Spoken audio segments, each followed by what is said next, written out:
Sehemu ya 7 inaendelea.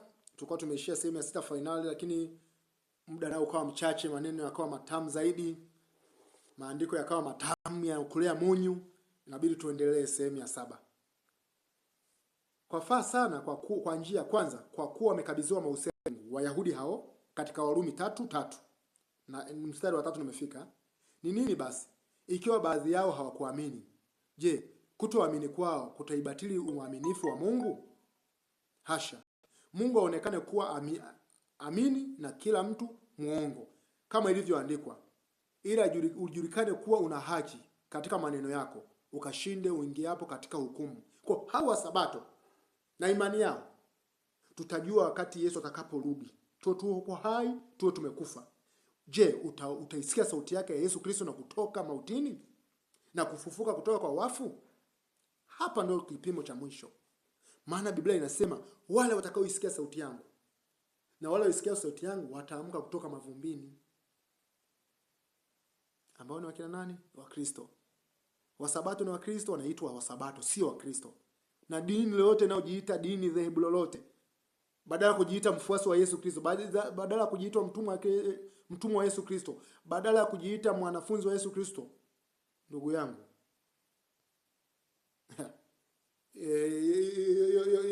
hiyo dini hiyo ina mashaka. Mstari wa 5. Lakini ikiwa udhalimu wetu ulithibitishwa haki ya Mungu, tuseme nini? Je, Mungu ni dhalimu aletaye ghadhabu?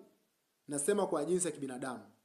Hasha, kwa maana hapo Mungu atawezaje kuhukumu ulimwengu? Lakini ikiwa kweli ya Mungu imezidi kudhihirishwa utukufu wake kwa sababu ya uongo wangu, mbona mimi ningali na hukumiwa kuwa ni mwenye dhambi? Kwa nini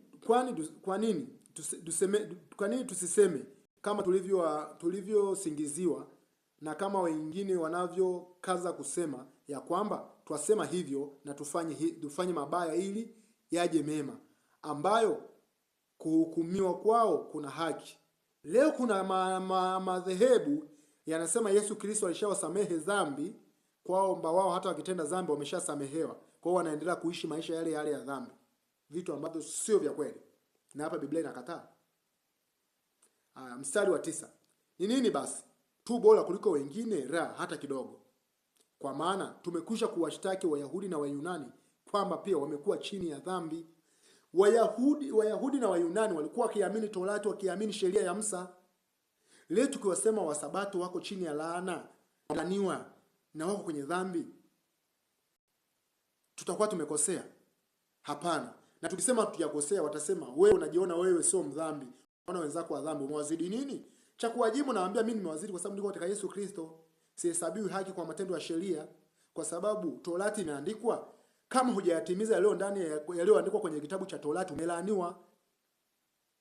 Na Torati haikuja kwa imani, bali atendaye hayo ataishi katika hayo, katika kitabu cha Kumbukumbu la Torati 27:26, Galatia 3:9 mpaka 12, Warumi 10:4, Warumi 11:5, kwamba mtu atakayeishi kwa Torati ataishi kwa Torati. Waebrania 12, Waebrania 10:28-29, mtu atakayeivunja, atakayedharau sheria ya Musa hufa pasipo huruma au watatu. Kwa haijavunjika. Utaitimizaje Torati? Natakuwa uishi kwenye yale yaliyotimize. Sasa Wasabato wanatimiza? Jibu, hawayatimizi. Wao wanachokitimiza tu ni Sabato na kutokula nguruwe. Basi hivyo vitu viwili na makambi.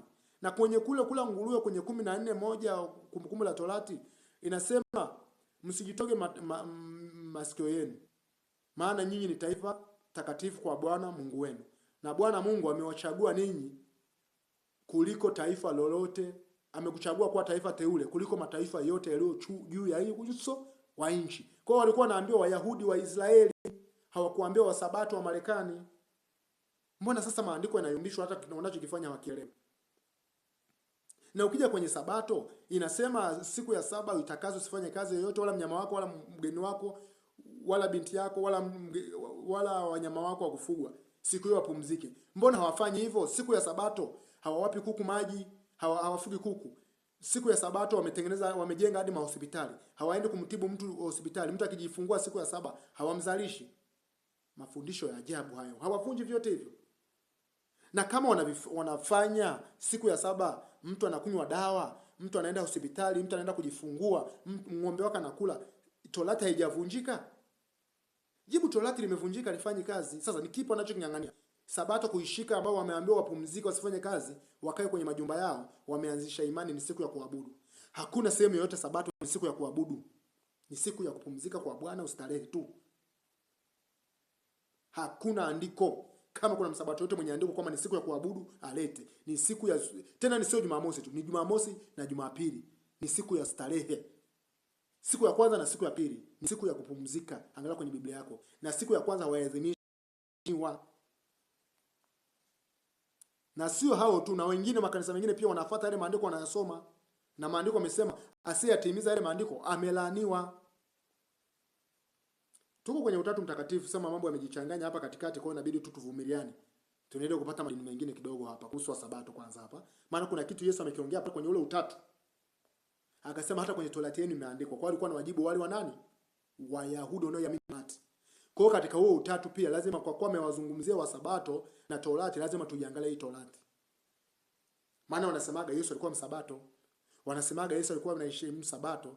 Vitu vya ajabu. Maana Sabato Yesu alikuwa akaenda kuponya, mpaka kwenye kusoma Luka 13:10 mpaka 16, Yesu anawaponya watu siku ya Sabato. Yule kuhani wa kwenye Sabato anawaambia njoo nimponye katika siku zingine, sio siku ya Sabato. Kwa siku ya Sabato ilikuwa ni kustarehe. Watu wanafanya vitu gani? Kwa hiyo unataka unaambia maandiko yote waelewe. Na pale walipomwambia Yesu, mbona wanafunzi wako wanavunja masuke na kula siku ya Sabato? Na wanafunzi wa Yesu walienda wakaona masuke, wakavunja wakala. Na ni siku ya Sabato, na ni kitu ambacho sio halali. Yesu akawaambia, msiwalaumu wasio na hatia. Mwana wa Adamu ndiye Bwana wa Sabato. Kwa Yesu ndiye Sabato ya kweli. Yesu, kimfuata Yesu, mimi ninayo Sabato ya kweli kuliko wa Sabato, kwa sababu Sabato yangu mimi ni Yesu Kristo, ambaye alisema yeye ndiye Bwana wa Sabato. Yeye ndiye Bwana wa Sabato, ambaye ndiye Yesu Kristo, ambaye ndio pumziko la moyo, ambaye ndio faraja ya moyo. Kwenye Mathayo 11:28 anasema yeye ndio faraja ya moyo, yeye ndio kimbilio la wanyonge. Pumziko ni Yesu peke yake, hakuna mwingine. Huu utatu huu una mambo mengi. Kwa kuwa umegusia mpaka pa Sabato, ndio maana tumekuja huku. Tuangalie sehemu ya 8.